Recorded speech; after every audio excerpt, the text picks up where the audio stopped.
Hello, hello, hello everyone! Andito na naman ang ating mahiwagang Little Teacup. Ibig sabihin, nagsisimula na po ang 20% ang programang Puno ng Puso para sa mga seniors at kahit hindi pa seniors.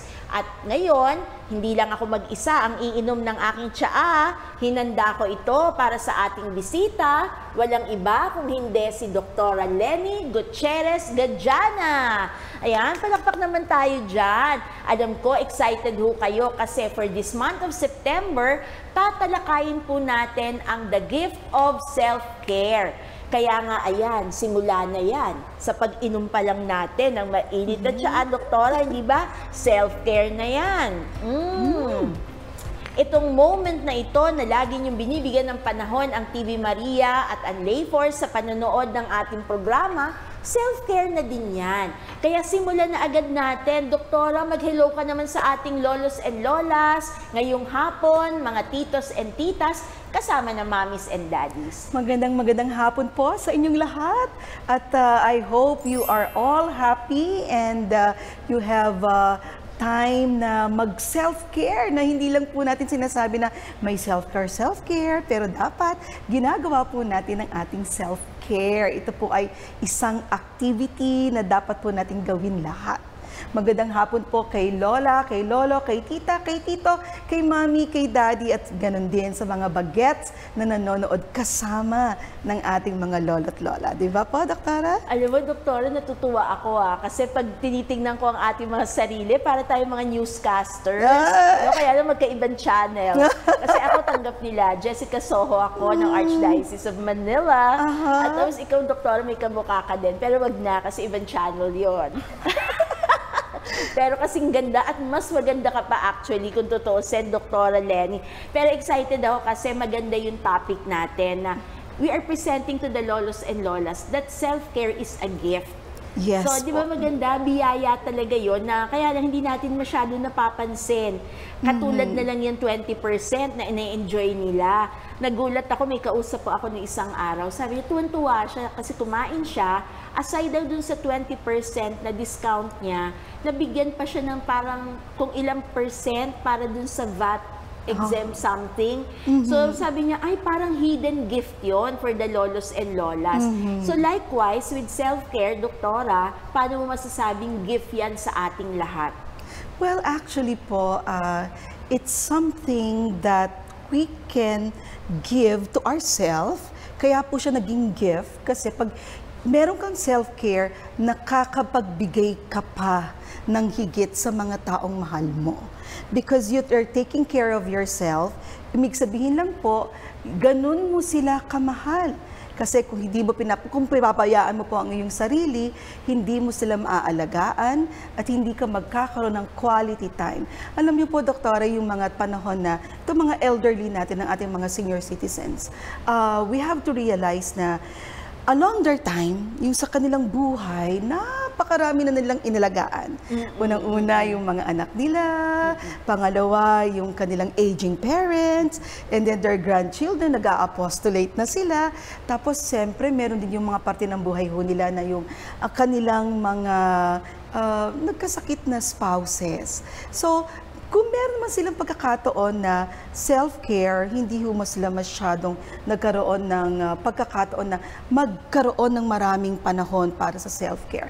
Kasi po nung self-care na idea na po na ito, hindi naman ho siya katulad ng araw na self-care. Ngayon lang naman to, Doktora. Oo nga, totoo yan. Kaya nga dapat talaga nating i-discuss. Tsaka siguro may mga misconceptions. Maybe we can start from that. Yung unang misconception po, especially sa age range ng lolos and lolas, nakukonsyensya. Pagka narinig na agad, yung concept pa lang na yung uunahin ko yung sarili ko, that is a misconception, right? Correct. So, lolos and lolas, makinig sa sasabihin ni Dr. Leni sa atin. Bakit yan misconception? Alam niyo po, ang self-care ay never an act of selfishness. Hindi rin po siya self-indulgence. Actually, if we want to go to be biblical, di po ba, we need to take care of ourselves. We are the temple of the Holy Spirit. Our body is a temple of Holy Spirit. So, kailangan din sobrang alagaan natin ito kasi nananahan ang banal na espiritu sa ating katawan. So pag halimbawa, gusto mong kumain ng ganito, iisipin mo na, naku, hindi ko kasama yung anak ko, naku, hindi ko kasama yung apo ko, naku, wag na nga lang. Diba? Minsan gusto mong bumili ng bagong damit, tapos titignan mo, ay, mahal, pero habang natutulog ka, sana binili ko siya, di ba? So self-care is your any activity po na intentionally na gagawin mo para lang halimbawa na ikaw ay at the end of the day, it's a reward that you give to yourself. A good example, gusto mo ng milk tea. Mahal, 100. Gusto ko talaga yun, Doktor. Gusto ko talaga. Mamaya po mag-milk tea. Totoo yun, gusto ko siya. Mag-milk tea po tayo mamaya. Actually, reward ko po yan sa sarili ko. Milk tea talaga. Kasi po parang, I deserve it. Kung hindi ko pagpapahalaga ng sarili ko, sino magpapahalaga sa akin? Gusto mo ba, daddy, lolo, lola, na ang itsura mo ay kaaba-aba? Na ang dami mo naman pera? Ang dami na lang ba naman, di ba? Opo. Hindi makakabawas sa millions nila yon. Exactly. At kung meron ka mang kakaunting na itatabi, hindi po kawalan ang pasayahin ng sarili. Kasi nga, halimbawa, self-care, may mga domains yan, doktora ha. May mga domains yan, physical, emotional, psychological, pati po professional ha, pati social. Naku, napakalawak pala yan, doktora. Pati spiritual, pati financial. Kasali pala yun sa self-care. Opo. Halimbawa po, simulan natin sa, tawag dito sa physical. Kamusta ho ang pagkain nyo, lolo, lola? Halimbawa po ay bawal sa'yo, kain ka pa rin ng kain, di ba? Kasi sabi ni Lenny magsaya daw di ba? Self-care po is taking care of what we eat. Halimbawa po, meron kang araw na sugar-free day. Di ba? Wala kayong kakaining matamis sa bahay. Isang araw lang naman, 7 araw lang naman yan. Sa isang araw naman, carbohydrates free. O kung ikaw naman diabetic, magandang idea yan. Konti lang, di po ba? Meron din naman ba, hydrate day. O kaya puro ka fruit day. Alam niyo po, doktora, dyan sa kami minsan, wala kaming laman ng refrigerator namin, halimbawa, kundi prutas. Ibig sabihin, wala silang ibang kakain, wala silang choice. Pag nagutom sila, yun lang din ang fruits lang. Ready. Po. Meron po kaming araw na gano'n. At meron naman kaming protein day. Meron naman pong tinatawag na araw na hindi cheat day, doktora, ang tawag doon, treat day. Wow. You treat yourself naman. Kasi po, pag hindi to natin inayos yung ating pagkain, I'm not talking only for the lolas and the lolas natin, ha. Ang pinag-uusapan po natin dito, in preparation for your retirement, then paano mo mai-enjoy ang retirement mo kung ikaw ay may sakit? Diba? Ako po, I will not go very far sa example. Ang mga tuhod ko po ay, di ba? Pero malayo ka pa sa retirement age. Opo, pero you're still young. Opo, not very young, but not yet old. Opo. So, halimbawa po ay meron kang pagkain na 1 cup ng kanin, may edad ka na. Baka maaari naman pong bago mag-alas 6, kumain ka na. Okay? Kasi po, ay baba, hindi ka makatulog sa gabi. Alam niyo po, doktora, sa Hope Line dati, ako po ay nag-volunteer. Ang duty ko po, kasagsagan ng pandemya, ang duty ko po dyan ay 6 to 2. Yan, yung mga madadaling gabi, yan. So, doktora, makikiraan muna tayo. Pupurihin muna natin ng Diyos para sa gift of NGF, no? Yes. Ang Natasha Goulburn Foundation, sila yung merong Hope Line, yes, Philippines, no? So let us praise the Lord. So imagine sa busy schedule mo, kaya mo pa mag-volunteer talaga sa Hope Line, ha? Opo. At ang duty mo ay anong oras? Madaling araw po hanggang maaga. Kasi po ito yung pamamaraan ko. Alam niyo po, I don't have much to share. Ang sabi ko lang sa Panginoon gamitin mo ako sa paraang kaya ko. Yun lang naman. Kasi sa dami ng pinagdaanan namin at sa aming mga ano mga meron kami ngayon, yun ay pasasalamat talaga. So, yung mga maliliit na serbisyo katulad po nito, na kasama ko kayo ngayon, ito ay pagbabalik ng pag-ibig sa Panginoon. Yan, talaga naman, let us praise the Lord.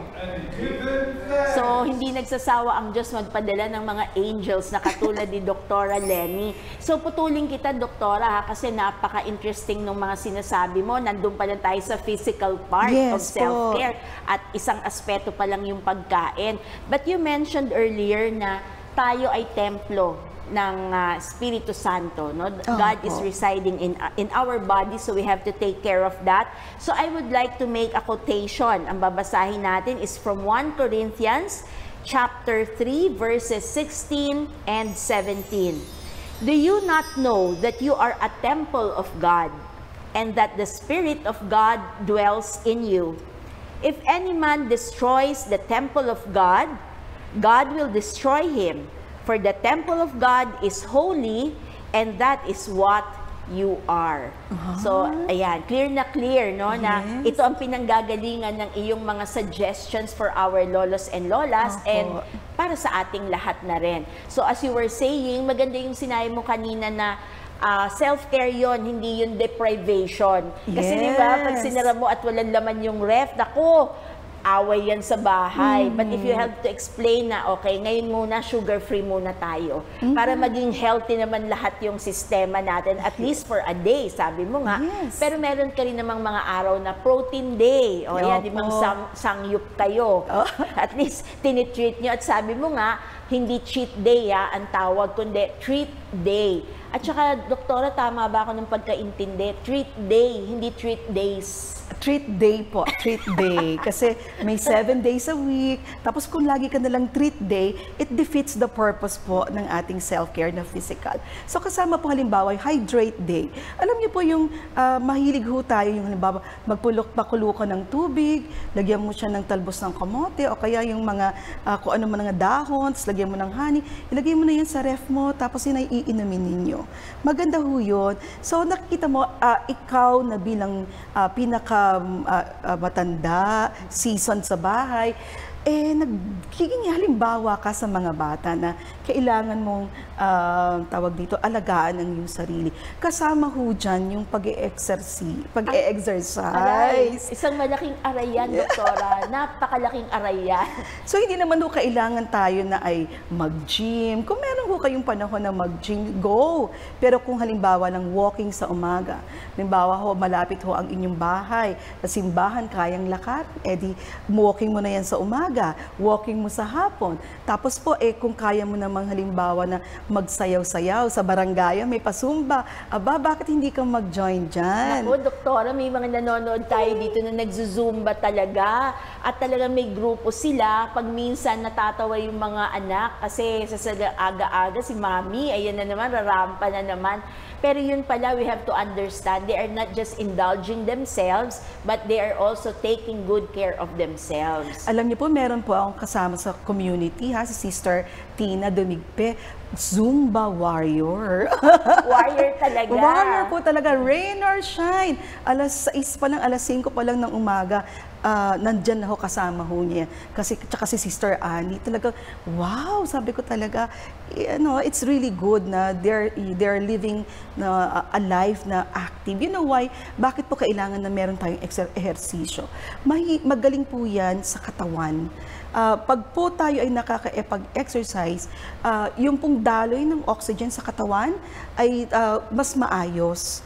Tapos po, pag tayo po ay nag-exercise, yung ating pong happy hormones, lumalabas yan. Wow, meron palang happy hormones. Opo. Paano yung mga lolo at lola pag masungit, nawawala si happy hormones? Opo, kailangan medyo galaw-galaw. Kahit sayaw lola, di ba? Tapos po, Doktor, nakalimutan kong sabihin sa inyo na pwede po tayong kumain ng mga happy foods. Meron po kasi tayong tinatawag na nutritional psychology. Yung pong, pong nilalagay sa katawan, nakaka-apekto po iyan sa ating pong moods. Wow! So kanina, happy hormones, ting! Ngayon naman, happy food. Oo. Wow. Hindi ko po siya sinasabi na antidepressant food, hindi po. Happy food. Halimbawa po, saging. Pag kumain ka ng saging sa umaga, Depende po sa sugar level ninyo, no? Siguro 1 a day would be good. Happy food po ang saging. Itlog, happy food din po yan. Yung pong green tea, happy food yan. Yung pong yung tawag ng asparagus, happy food yan. Mahal ang asparagus. Oo nga. Ano na lang po, May pang substitute ba? Ayan, spinach. Meron pong spinach na mura at meron pong spinach na mahal. Yung spinach po na mahal, yung sa Baguio nang gagaling. Tapos yung spinach na ordinaryo, yung local, medyo kasama pa ho yung lupa. Talaga. Pero kung worth naman di ba? Kung yung Yes. food intake mo, Opo. kasi yung panghihinayangan, papasok yan kung ano yung papasok sa ating temple of God na Yes. tinatawag. At hindi ho siya kamahalan. Ito po yung halimbawa, yung pink salmon. Mahal. Mahal naman nun. Any can or any fish po na rich in omega-3 oil. Yan. So kung gusto niyo po magkaroon ng triple dosage ng inyo pong happy food, mag-saute ka ng sardinas, lagyan mo ng tawag itlog, at lagyan mo rin siya ng spinach. Aba, solve na po ang nutritional need nyo. Yung pong mga berries din, yung mga strawberry, any form of berry, cranberry, mahusay din po yan. Kung gusto mo mag-nuts, almonds po. Gusto mo mag-chocolate, pwede rin, doktora. Pwede, chocolate. As long as... Hindi ba bawal yan sa relihiyon natin, ang chocolate? Meron palang benefits from chocolate, Opo. ha? Ang chocolate po dapat ay dark. The darker, the better. Mapait yun doktora. Mapait ang dark chocolate. Pero yun po ay walang masyadong sugar. Oo. So kung gusto mo mag-double dosage, kumuha ka ng tsokolate na may almonds. Oo, Ayan. tama, para dalawa na yun, treat mo na yun sa sarili mo. Pero wag naman ho kayong bibili ng napakalaki, tapos uubusin mo sa isang upuan. In one sitting. Opo. Naku, nung kabataan ko, doktora, I must confess, kaya ko talaga umubos ng chocolate in one sitting. Kasi ang chocolate sa akin, hindi nagme-melt sa bibig. Ninunguya ko po siya. Wow. Those were the days. But anyway, doktora, ang bilis ng ating panahon. Isang aspect pa lang ho ang pinag-uusapan natin. Pero my dear lolos and lolas, huwag kayong bibitaw kasi talagang magpapatuloy tayo dahil unang aspeto pa lang ang pinag-uusapan natin, andyan nababasa namin sa chat box natin. Ang dami yung katanungan kay Doktora Lenny. So wag aalis, tayo ay muling magbabalik. Pero ngayon, pansamantala lang muna, maghihiwalay muna tayo. Pero hindi forever. Kasi kailangan pa nating malaman ng ibang aspeto na sinasabi ni Doktora Lenny, but at least for today, kaya nyo nang i-apply sa pamamalengke ninyo, hanapin na ang mga happy food at buhayin ang mga happy hormones. Napakinggan natin ang napakagandang inspirasyon coming from Doktora Lenny Gutierrez Gadjana about the gift of self-care. At syempre sa ating pagtatapos, sama-sama tayong manalangin sa Panginoon na makamtan natin yung katahimikan, kapayapaan at katatagan ng ating kalooban. In the name of the Father, of the Son, of the Holy Spirit. Amen. A prayer for inner peace. Lord, please put your peace in my heart. I'm worried and anxious. I can't help thinking about my problems. And the more I think about them, the more depressed I become. I feel like I'm sinking down in quicksand and can't get out. Calm me, Lord. Slow me down. Put your peace in my heart. Amen. Let us praise the Lord. So hanggang sa muli, magpapatuloy tayo sa susunod nating episode next Monday. Huwag kayong bibitiw para mas makumpleto pa natin kung paano natin ma-enjoy ang biyaya ng self-care. Bye!